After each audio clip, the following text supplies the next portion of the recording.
क्या? घूंघट जमाना गया, घूंघट निकाल, घूंघट का जमाना गया। अब मैं हाथ रखता हूँ, सर पे हाथ रखना। तुम अपना देखो। आपने क्या बोला? Who are you? तुम अपना देखो, तुम्हें कोई नहीं पूछ रहा। इस देश में कौन सा ऐसा पिता होता है जो अपनी बच्ची का नकाब खींच लेगा? अगर बेटा और अपने भाई पर सवाल उठाया तो ऐसा कोई भाई नहीं हो सकता कि घर के अंदर में बहन को चप्पल से मारे। ऐसी कोई सास नहीं हो सकती है कि जो अपनी बहू को बाल पकड़ के बाहर निकाल दे। मैं पर्सनली मेकअप पसंद नहीं करती। मेकअप पर डिबेट नहीं हो रही है, डिबेट हो रही है नहीं वाली। कोई मर्द इस देश में या पूरे विश्व में कोई मुझे हाथ नहीं लगा सकता है। आपका बाजू नहीं दिखा, कोट खींच दूं मैं आके? नहीं होगा वो। खींच लीजिए, आपका कोट खींच दूंगी। कैसी भाषा बोलती है प्रियंका गांधी? भगवान बुद्धि ने आप लोगों को। तो पता नहीं उन्हें क्या ऐसा अंदर वो एक चीज उठी। नहीं, जाड़े बहुत है, उम्र बहुत है, उठा कुछ नहीं होगा, बस बाई चांस ऐसा हो गया होगा। मुझे नहीं लगता कुछ भी उठा होगा। आगे चलते हैं। टीवी वाले भाई, पिक्चर चालू करो बे।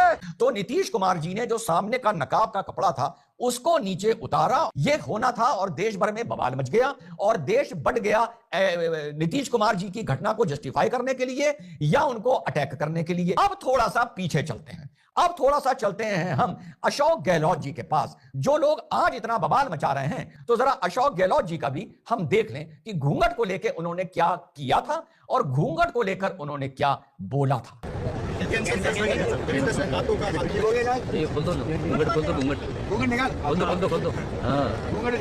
घूंघट निकाल, घूंघट का जमाना गया। अब इसके बाद में वो ये भी कहते हैं कि अरे भाई यहां सब अपने हैं, भाई लोग हैं, भाई लोग के सामने घूंघट क्या करना।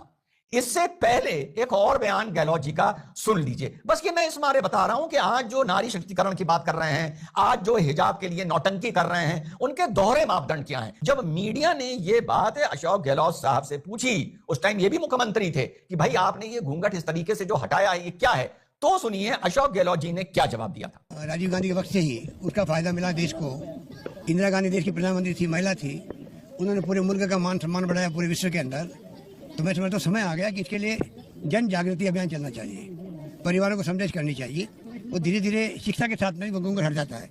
जो महिला शिक्षित होती है वो कभी घूंघट नहीं निकालती है। जी हाँ साथियों, जो महिला शिक्षित होती है कभी घूंघट नहीं निकालती है। जन जागृति अभियान चलना चाहिए नारी सशक्तिकरण के लिए, यह बयान था साहब इनका। अब यहां पर एक दोहरा मापदंड तो आ जाता है। देखिए, इसी बिहार की घटना से जोड़कर एज एनालिस्ट आगे बता रहा हूं, किस कांग्रेस के नेता ने, किस सपा के नेता ने, किस टीएमसी के नेता ने, आरजेडी के नेता ने अपनी मां का दूध पिया है जो भारत में वो ये बोल दे कि हमें आगे बढ़ना होगा और जो महिला बुर्खा या नकाब पहनती है वो तरक्की नहीं कर सकती है और महिलाओं की तरक्की के लिए बुर्खा और नकाब हटाना होगा। और कौन सा नेता इसी तरह जैसे गहलोत साहब ने इस राजस्थानी स्वाभिमानी महिला का घूंघट हटाया है, भीड़ के बीच में ये कहते हुए घूंघट का जमाना गया। किस नेता ने अपनी अम्मा का दूध पिया है जो मुसलमान महिला के लिए ये बोल दे, या जो हमारी सिख जाट बहनें सर ढकती हैं, आगे तक ढकती हैं, उनके लिए कोई ये बात बोल दे। बस यही फर्क है इस देश के सेक्युलरिज्म का कि जब चाहो बहुसंख्यक को जूते लगा दो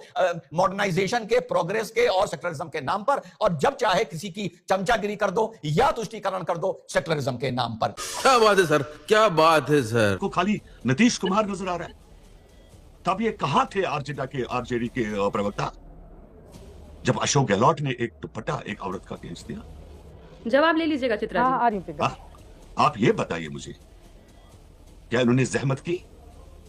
अपनी हार पे तुम लोगों को इतना दुख है तो कहीं सोग मना लीजिए। जुम करो। हमारे वहां भी बेटी बहू आती है कभी आशीर्वाद लेने, हम सर पे हाथ नहीं रखते क्या? इतनी गिरी हुई सोच क्यों? अरे आपके हार बनाने के, आपका दुख है हार का, ठीक है, उसके और भी तरीके। बात तो सही है। कल को तो कोई भी इनका कार्यकर्ता किसी महिला का दुपट्टा नोच लेगा, कहेगा अरे हम तो तुम्हारे भाई लगे, हम तो तुम्हारे पिता समान लगे, हम तो तुम्हारे दादा हुए। इसको हम एक्सेप्ट करेंगे क्या? और कितने साफ तरीके से झूठ, कोई एक्सेप्ट करने के लिए नहीं बोल रहा। झूठ कैसे आपने बोला कि प्रेशर नहीं है? वाली पार्टी को एक्सेप्ट करने के लिए एक मिनट मुझे जवाब देने दीजिए ना। मैं भी जानती हूँ आपकी पार्टी को, पूरी पार्टी को। बकवास मैं जानता हूँ। पेट्रोल में तिली लगाना आपका काम ही यही है। 25 सीटें तो ला नहीं पाए। गजब बेइज्जती है। यहाँ के लोगों ने जवाब कर दिया, लोगों ने आपको ठुकरा दिया। करोड़ों का बिल्डिंग दिया। कुछ नहीं बोलोगे, कितनी खुशी बोलते जाओगे। कौन सी खुशी, कौन सा रिश्ता? ललन सिंह जी ने आप लोग कुछ भी बोलते जाओगे। के बेटे को करोड़ों का फ्लैट दिया, वो बोलोगे। करोड़ों का किसने फ्लैट छोड़ दी? रिपोर्ट है, किसने छोड़ दी तुम लोगों को? रिपोर्ट तुम्हें किसने पावर दिया? करोड़ों। निशांत जी ने कौन सा ऐसा काम किया? You are no one to ask us. You are no one to ask us. वो कहाँ बिहार से की है? जनता जब पूछेगी ऐसा वो कहाँ हमसे से है? पूछेगी। अरे आप तुम एक कोई तरफ नहीं से बनते, कहिएगा, एक यू तरफ आर से नॉट ए कहेंगे नौकरी कॉन्ट्रैक्टर। देगा, दूसरी तरफ से दुपट्टा खींच लोगे। एक तरफ से कहेंगे नौकरी लेके अरे भाई चलना, तुम तो सारा कॉन्ट्रैक्टर दूसरी थोड़ी तरफ हो, से दुपट्टा खींचेंगे। तुम्हें थोड़ी हमने आपने जवाब कहा देना। महिलाओं के सर पे मैं हाथ Who are रखता you? हूँ, सर पे हाथ अरे रखना। बाकी तुम अपना देखो, आपने क्या बोला? Who are you? आपने क्या बोला? तुम अपना देखो, तुम्हें कोई नहीं पूछ रहा। तुम अपना हम देखो, तुम्हारे- पहले तो तुमसे भाषा जवाब- सुधारिए। जो लेकिन मुझे नीतीश तुम्हें कुमार जो जवाब महिला के देना साथ किया वो भाषा मेरे सामने इस्तेमाल मत करिएगा। जो हरकत नीतीश कुमार जी ने आज की है 15 तारीख को, उसी तरह की हरकत दुशासन ने की थी और महाभारत में हमने देखा। लेकिन एनडीए काल में तरह तरह के दुशासन इस दरबार में भरे हुए हैं। पहले दुशासन जो नकाब खींचते हैं, दूसरे दुशासन ऐसे हैं जो कहते हैं अरे नकाब ही तो छू लिया, कहीं और छू लिया होता, कहीं और उंगली लग गई होती तो क्या हो जाता। तीसरे दुशासन तो ऐसे नफरती चिंटू हैं जिनको हमारे महामानव ने मंत्री बना के रखा है, जो इंसान कहलाने के लायक नहीं है। वो तो ये कहते हैं चेहरा तो दिखाओ, ये उनकी भाषा है। कहते हैं कि रिफ्यूजल नौकरी करे या ना करे या जहन्नुम में जाए, ये हमारे मंत्री की भाषा है। इंसान कहलाने के लायक है वो? ये सवाल तो हम करेंगे। और साथ ही साथ एक और बड़ा कंसर्न है साहिल जी, बड़ा कंसर्न ये है कि जब मुख्यमंत्री महोदय ऐसी हरकत करते हैं ना, मुंह पर से जबरन वो छीन लेते हैं, नकाब खींच लिया जाता है, तो उनको पता होना चाहिए कि कौन कौन सी धारा उन पर लागू होती है। बीएनएस की धारा 79, अगर आपको ना पता हो, 3 साल की सजा है कि अगर आप हाथ लगा रहे हैं, किसी तरह का भाव आपका ऐसा आ रहा है कि जो आउटरीच करेगा महिला की मॉडेस्टी को, 3 साल तक की सजा है। और ये मैसेजिंग है साहिल जी, कुछ भी उसका बुरखा नकाब उसका खींच लीजिए और बाद में ये उसको जस्टिफाई करिए, अरे मैं तो उसका भाई था, अरे मैं तो उसका पिता था, अरे मैं तो उसको दादा जैसे लग रहा था, मेरा तो उसका एकदम एक प्रोटेक्शन का भाव था। मुझे बता दीजिए साहिल जी कि इस देश में कौन सा ऐसा पिता होता है जो अपनी बच्ची का नकाब खींच लेगा, या पल्लू होगा तो पल्लू खींच लेगा, ओढ़नी होगी ओढ़नी खींच लेगा, या उसके सर पे रखा आंचल खींच लेगा। कौन सा ऐसा पिता होता है? मुझे नहीं लगता है कि ऐसा कोई पिता इस देश में तो होता होगा, या कहीं पूरे विश्व में भी ऐसा कोई पिता होगा। पिता अपनी बच्ची की इज्जत को संजोते हैं, ना कि भरे मंच से किसी का नकाब खींचते हैं। ये सब दोगलापन है। मैं तेरा दोगलापन उतारता हूँ अब। मैंने प्रियंका जी मैंने अनुप्रिया जी को पूछा मैंने। मैंने प्रियंका जी को बहुत ही ध्यान से सुना, क्योंकि ये प्रियंका जी की राजनीतिक भावना, मैं बोलूं प्रियंका जी, मैंने सुन लिया आपको।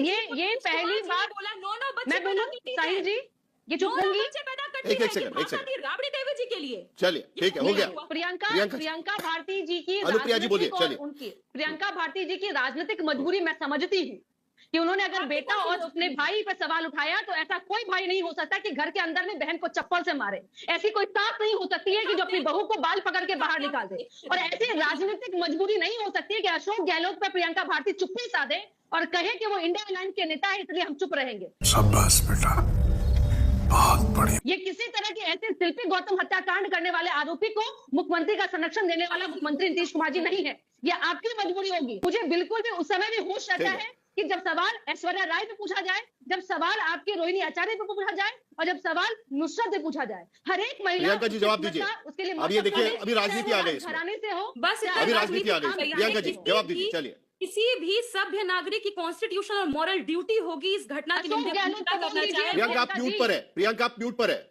प्रियंका आप म्यूट पर है, प्रियंका आप म्यूट पर है। साहिल जी किसी बोलिए, भी बोलिए, गहलोत बोलिए। कॉन्स्टिट्यूशनल और मॉरल ड्यूटी होगी कि ऐसे कृत्य कोई भी करे, चाहे वो मुख्यमंत्री हो, चाहे कोई अरे सरफराज अशोक गहलोत पे बोलिए। हो। क्या अगर मजबूरी आपकी है? किसी ने भी क्या हरकत मजबूरी करेगी, आपकी है? कोई भी करेगा, नहीं, तो क्यों उसका आपकी उसका क्या कंडेमनेशन मजबूरी? होना चाहिए। आपने क्यों अब तो चाहिए रोहिणी मोहतरमा, आचार्य का मामला जो है वो बाकी निजी है। आपके मांगने से कुछ नहीं होगा। प्रियंका जी, नीतीश कुमार जी को माफी मांगना होगा और कार्रवाई होनी चाहिए। स्टेटमेंट है, आपका स्टेटमेंट है कि निजी मामला है। क्यों आप चुप रही? क्या रोहिणी आचार्य की इज्जत आपके लिए महत्वपूर्ण नहीं है?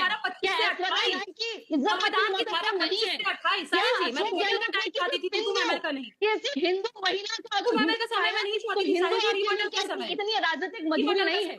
हिंदू मुस्लिम की राजनीति कीजिएगा प्रियंका जी। चलिए, बारिश पठान। 5 पे आउट हुई है, 5 पे आउट हो जाइएगा। आपको कोई चेहरा ढका हो, घूंघट में तो नहीं बैठकर मैं ये कहूं कि मैं घूंघट पहनकर एंकरिंग करूंगी, ये मेरी चॉइस है। जब हम नौकरी करने के लिए जाते हैं, अपने घर से बाहर निकलते हैं, तो सिर्फ हमारी चॉइस नहीं चलती है, बहुत सारी बातें ऐसी होती हैं जिसको फॉलो करना पड़ता है। प्रियंका भारती जी, हाँ बिल्कुल, नीतीश कुमार ने गलत तरीके से, अटपटे तरीके से उसका हिजाब खींचा, ये बिल्कुल सही बात है, उन्होंने गलत किया। लेकिन अगर इसको लेकर कि ये हमारी चॉइस है, तो सिर्फ हमारी चॉइस पे आदमी नौकरी नहीं कर सकता है कि हम जो चाहें हम उसी पर अपनी चॉइस पर नौकरी करते रहेंगे। प्रियंका भारती जी, जैसे मैं पर्सनली मेकअप पसंद नहीं करती हूँ, पर स्टूडियो टीवियों में, चैनल्स में एंकर्स को प्रेजेंटेबल बनाने के लिए प्राइमर, कंसीलर, फाउंडेशन ना जाने क्या क्या लगाकर बिठाया जाता है। बिल्कुल, मैंने भी लगाया हुआ है, मुझे पसंद है मेकअप करना। Chitra ji, let me complete. हाँ। उसके बावजूद मैं ये नहीं करूंगी कि जाके मैं उनका मुंह पे पानी मार दूंगी, धो दूंगी कि मुझे पसंद नहीं है। हाँ। वहां वो कर रही है, वो करवाया जा रहा है, मेरी उससे आपत्ति हो सकती है, हाँ। पर ये इनका अपना मेकअप करना को आप कहाँ लेकर गए प्रियंका भारती जी? बहुत सारे लोग हैं मेकअप नहीं करते, हम लोग फील्ड में होते हैं मेकअप नहीं करते। अब मेकअप की बात आप कहाँ से कहाँ लेकर आ गए प्रियंका भारती जी? क्या करूं मैं इसका? नहीं, गलत बात है प्रियंका भारती जी, अरे गलत बात है। अब मेकअप पर मत जाइए। स्टूडियो का ये नियम है जो एंकर, सुनिए, हम लोग स्टूडियो का नियम फॉलो करते हैं। आप अच्छे दिखें, आप बुरे दिखें, आप जैसे भी दिखें, स्टूडियो का नियम है आपको मेकअप करना होगा। आप मेकअप पर लेकर जा रही हैं। फील्ड में हम लोग होते हैं मेकअप नहीं करते हैं, फील्ड में हम लोग होते हैं मेकअप नहीं करते हैं। मेकअप की बात कहाँ गई? के लिए होता है, आपको ये नहीं पता है प्रियंका क्या? भारती जी, आपको नहीं पता है? हाँ। आपको नहीं पता चित्रा त्रिपाठी जी की मेकअप का इस्तेमाल पूरी दुनिया में रंग भेद के लिए भी होता है। हाँ। गोरी दिखेगी तो सुंदर है, काली दिखेगी तो खराब है। हाँ। ढकना होगा चेहरे को, एक उजला रंग पोतना होगा। सबके देखने का अपना नजरिया है प्रियंका भारती जी, सबके देखने का अपना नजरिया है, सबके देखने का अपना नजरिया है। बट मेकअप बहुत छोटी बात हो गई और सस्ती बात हो गई।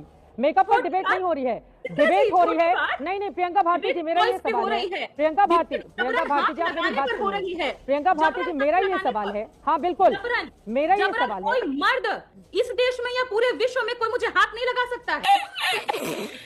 चित्रा जी ने बनाया, आपका बाजू नहीं दिख रहा, कोट खींच दूं मैं आके? हाँ, सही होगा वो, खींच लीजिए। सही क्या होगा हो वो। गया? आपको ठीक नहीं लग रहा है, ठीक कर दीजिए। क्या हो गया प्रियंका भारती जी? ये कौन सी जुबान हो गई? आपका कोट खींच दूंगी। कैसी भाषा बोलती है प्रियंका भारती जी? कैसे कैसे लोग रहते हैं यार यहाँ पर। ऐसी भाषा, अरे वाह चित्रा जी, आप पर तो मुझे सल्यूटेशन आपको करना चाहिए। नीतीश कुमार जी अरे की मैं हरकत- घूंघट निकाल के बैठूं तो आप कहिए कि नहीं, आप अपना चेहरा दिखाइए, घूंघट उठाइए, तब तो समझ में आता है। अब आप मेरा कोट खींचने लगूंगी तब तो मैं आपत्ति करूंगी ना प्रियंका भारती जी। विरोध करते करते कहां से कहां पहुंच जाती हैं आप लोग। हे भगवान, भगवान बुद्धि दें आप लोगों को। यही नहीं, अभी और सुनिए। कुछ दिन पहले हमारी एक हिजाबी बहन का हिजाब, नकाब, जो उसका फेस कवर था, हमारे रिस्पेक्टेड पॉलिटिशियन जब उन्हें ऑनर कर रहे थे उस सर्टिफिकेट के साथ, तो पता नहीं उन्हें क्या ऐसा अंदर वो एक चीज उठी। नहीं, जाड़े बहुत हैं, उम्र बहुत है, उठा कुछ नहीं होगा, बस बाई चांस ऐसा हो गया होगा। मुझे नहीं लगता कुछ भी उठा होगा। आगे चलते हैं। कि उन्हें उसका शक्ल देखना बहुत ज्यादा जरूरी हो गया, और फिर उसके बाद उन्होंने सीधा उस नकाब को खींच दिया फेस पे से। ताज्जुब की बात यह है कि पीछे जो उनके साथ लोग थे गधे की तरह हंस रहे थे। मतलब वीडियो देखकर मुझे लग रहा था कि मैं 2 कान के नीचे लगाऊं उनके। हाँ सना बहन, ये भी वक्त अच्छा, बहन मुझसे निकल गया, क्या हो गया है मुझे। यहाँ सना ऐसा है, देखो कि ये भी वक्त की बात है। कभी कभी तुम भी ऐसी आधी नंगी घूमती थी, कितनों को देख के लगता था कि तुम्हारे कान के नीचे 2-3 लगाऊं। जय हिंद, वंदे मातरम, खुदा हाफिज, आई लव यू। तो बेशर्मी की हद। This is not called democracy, खत्म। Bye bye, tata, goodbye, गया।